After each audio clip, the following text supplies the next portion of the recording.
Hello friends, आप सबका अपने चैनल पर हार्दिक स्वागत है। कैसे हो आप सब? उम्मीद करता हूं आप सब अच्छे होंगे।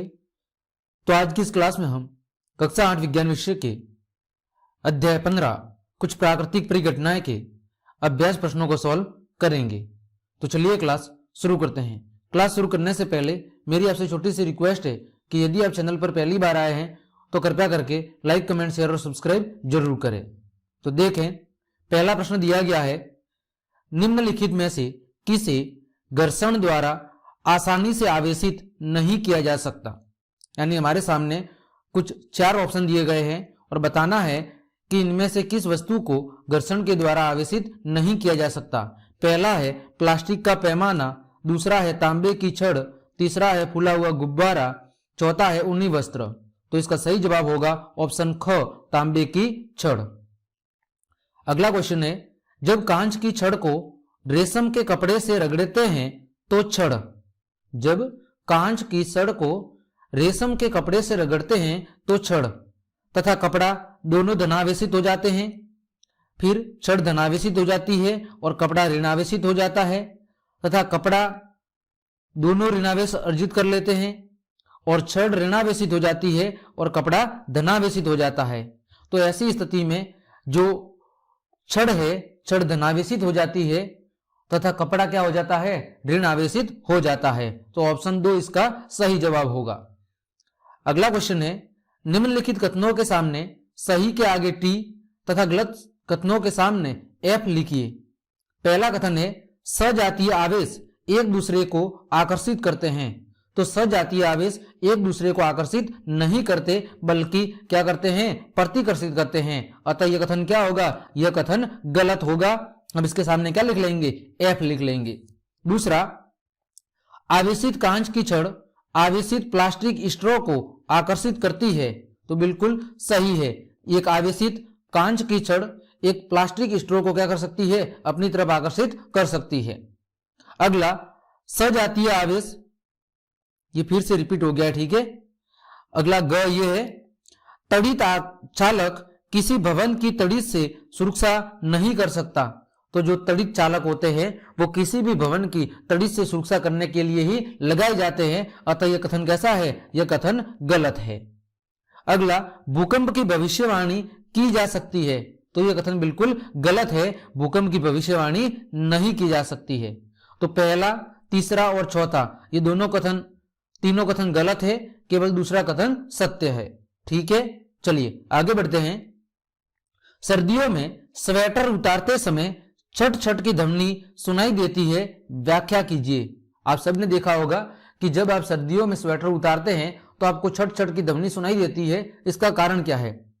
तो स्वेटर उतारते समय घर्षण के कारण स्वेटर क्या हो जाता है, आवेशित हो जाता है, उसमें आवेश उत्पन्न हो जाता है और इन आवेशों के एक दूसरे के संपर्क में आने या टकराने के कारण क्या होता है, आकर्षण या प्रतिकर्षण होता है और उसी आकर्षण या प्रतिकर्षण के कारण हमें छट छट की ध्वनि क्या देती है, सुनाई देती है।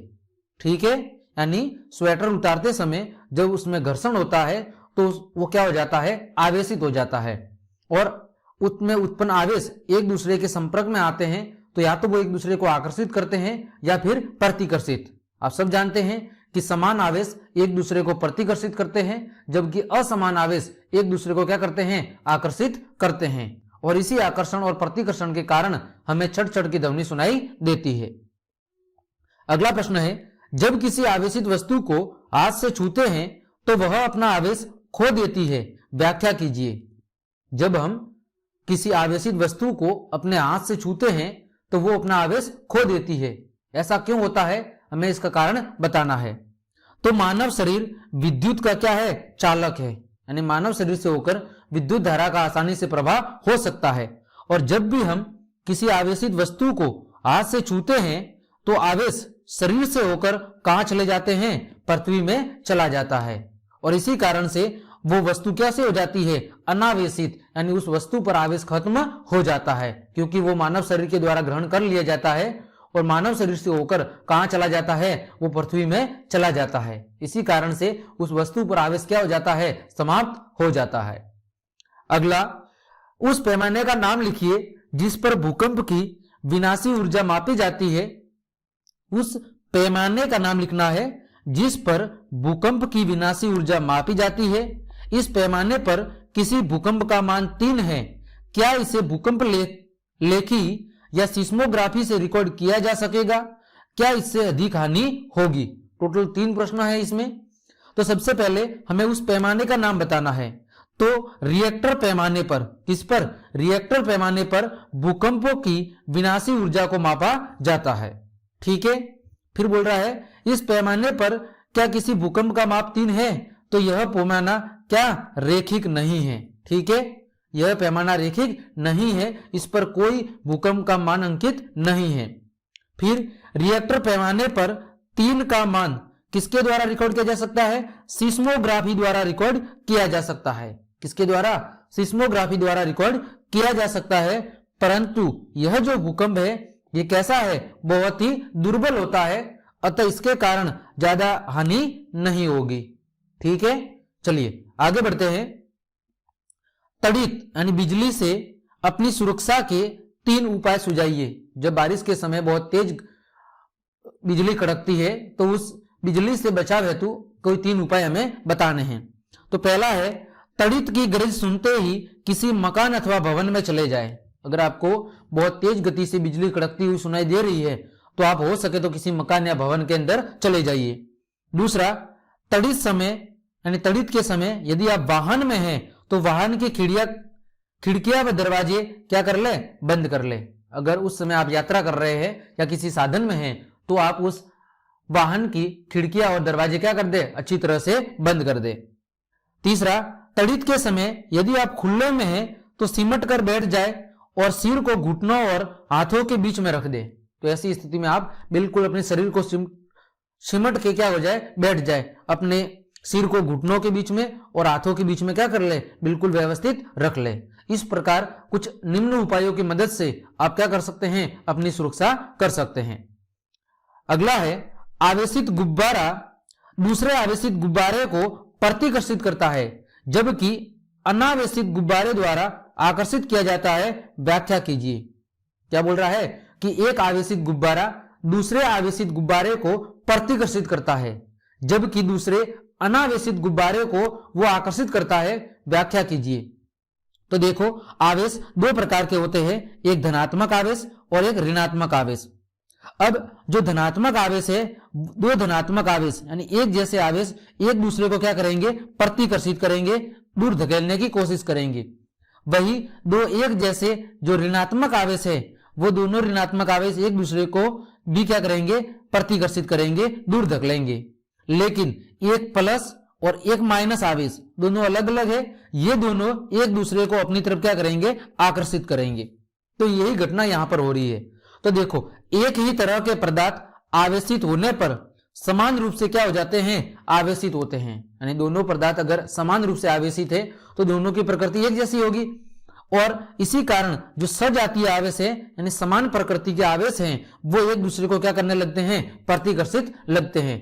यानी या तो प्लस प्लस होगा तो वो भी एक दूसरे को प्रतिकर्षित करेगा या फिर माइनस माइनस हो गए तो वो भी एक दूसरे को क्या करेंगे? प्रतिकर्षित करेंगे। तो सजातीय आवेश एक दूसरे को प्रतिकर्षित करते हैं। इसीलिए 2 आवेशित गुब्बारे सजातीय होने के कारण एक दूसरे को क्या करते हैं? प्रतिकर्षित करते हैं। वही एक आवेशित गुब्बारा और एक अनावेशित दोनों अलग अलग प्रकृति के हो गए तो दोनों विजातीय है यानी अलग अलग है और इस कारण वो दोनों एक दूसरे को क्या करेंगे? अपनी ओर आकर्षित करेंगे। ठीक है, चलिए अगला प्रश्न है, चित्र की सहायता से ऐसे उपकरण का वर्णन कीजिए जिसका उपयोग किसी आवेशित वस्तु की पहचान करने में होता है। हमें चित्र की सहायता से ऐसे उपकरण का वर्णन करना है जिसका उपयोग किसी आवेशित वस्तु की पहचान करने में किया जाता है कि वो वस्तु आवेशित है अथवा नहीं है। तो आवेशित वस्तु की पहचान करने वाला जो उपकरण है उसे विद्युतदर्शी कहा जाता है। क्या कहा जाता है? विद्युतदर्शी कहा जाता है। अब देखो, विद्युतदर्शी बनाते कैसे हैं? तो जैसा आपको चित्र में दिख रहा है ठीक ऐसा ही हमें बनाना है। देखो, एक शीशे के जार के एक हमें शीशे का जार लेना है, उसके मुंह के साइज से बड़े गत्ते के टुकड़े में पेपर क्लिप खोलकर लगाते हैं। उसके ऊपर क्या करना है, उसका जो मुंह है उससे थोड़ा बड़ा गत्ता लेना है और उस गत्ते के टुकड़े में पेपर क्लिप क्या करके हैं, खोल के लगाने हैं। इसमें एल्यूमिनियम की, किसकी, एल्यूमिनियम की 2 बारीक पत्तियां गत्ते के लंबवत लगाते हैं, जैसा चित्र में आपको दिख रहा है। एक तार लगाई है, ठीक है, क्लिप, और उस पर 2 एल्यूमिनियम की पत्तियां लटक रही है और इसे हम क्या कर लेते हैं, जार में फिट कर देते हैं। ठीक है, इस प्रकार विद्युत दर्शी का निर्माण किया जाता है और इसकी मदद से आप किसी भी आवेशित वस्तु की पहचान कर सकते हैं। ठीक है, चलिए अगला है, भारत के उन 3 राज्य प्रदेशों की सूची बनाइए जहां भूकंप के झटके अधिक संभावित है। हमें भारत के कम से कम 3 ऐसे राज्य प्रदेशों की सूची बनानी है जहां पर सबसे ज्यादा भूकंप है, वो भूकंप के झटके क्या है, संभावित है या भूकंप आती जाती रहती है। तो पहला है कच्छ का रण जो गुजरात में स्थित है, दूसरा राजस्थान, तीसरा सिंध और गंगा का मैदान जो कि उत्तरी भारत में है, और चौथा क्या है, कश्मीर। ये वो राज्य है जहां सबसे अधिक भूकंप की संभावना रहती है। अगला, मान लीजिए आप घर से बाहर है तथा भूकंप के झटके लगते हैं, आप अपने बचाव के लिए क्या सावधानियां बरतेंगे। ठीक है, क्या बोल रहा है कि आप अपने घर से बाहर है और ऐसी स्थिति में आपको भूकंप के झटके महसूस होने लगते हैं, तो आप अपने बचाव के लिए क्या उपाय या क्या सावधानियां बरतेंगे। तो पहला, हम भवन, वृक्ष, विद्युत लाइनों से दूर किसी खुले स्थान पर क्या हो जाएंगे, जाकर अपने शरीर के बल लेट जाएंगे। ठीक है, दूसरा, अगर हम किसी वाहन में यात्रा कर रहे हैं, कार या बस में, तो उससे क्या हो जाएंगे, बाहर नहीं निकलेंगे। ठीक है, उससे बाहर नहीं निकलेंगे, उसके अंदर ही बने रहेंगे। अगला, कार या बस को कहां पर लेके जाएंगे, खुले स्थान की ओर लेकर जाएंगे। इस प्रकार कुछ सावधानियों का ध्यान रखते हुए हम भूकंप के जो प्रभाव है, उन भूकंप के प्रभाव या दुष्प्रभावों से हम क्या हो सकते हैं, कुछ हद तक अपने आप को बचा सकते हैं। अगला, मौसम विभाग यह भविष्यवाणी करता है कि किसी निश्चित दिन तड़ित झंझा की संभावना है और मान लीजिए उसी दिन आपको बाहर जाना है, क्या आप छतरी लेकर जाएंगे, व्याख्या कीजिए। तो देखो, तड़ित झंझा का मतलब है कि बहुत ज्यादा हवा बह रही है, बिल्कुल एकदम तूफान जैसा मौसम है, तो क्या ऐसी स्थिति में आप बाहर जाएंगे, उस समय छतरी लेकर जाएंगे।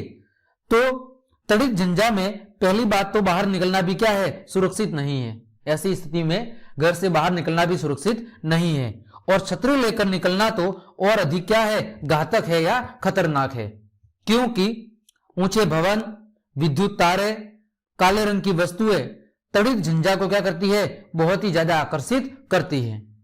ठीक है, ऊंचे भवन, विद्युत तारे और काले रंग की वस्तुएं, ये सारी तड़ित झंझा यानी बिजली की जो एक तार की तार बनती है ना, बिजली जब नीचे की ओर गिरती है उसको बोलते हैं तड़ित झंझा।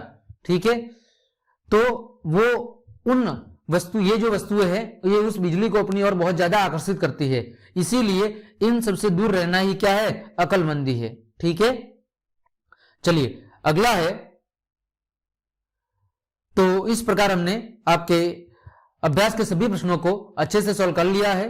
तो क्लास देखने के लिए आप सभी को धन्यवाद। अगर आपको क्लास पसंद आई है तो लाइक, कमेंट, शेयर और सब्सक्राइब जरूर करें। धन्यवाद।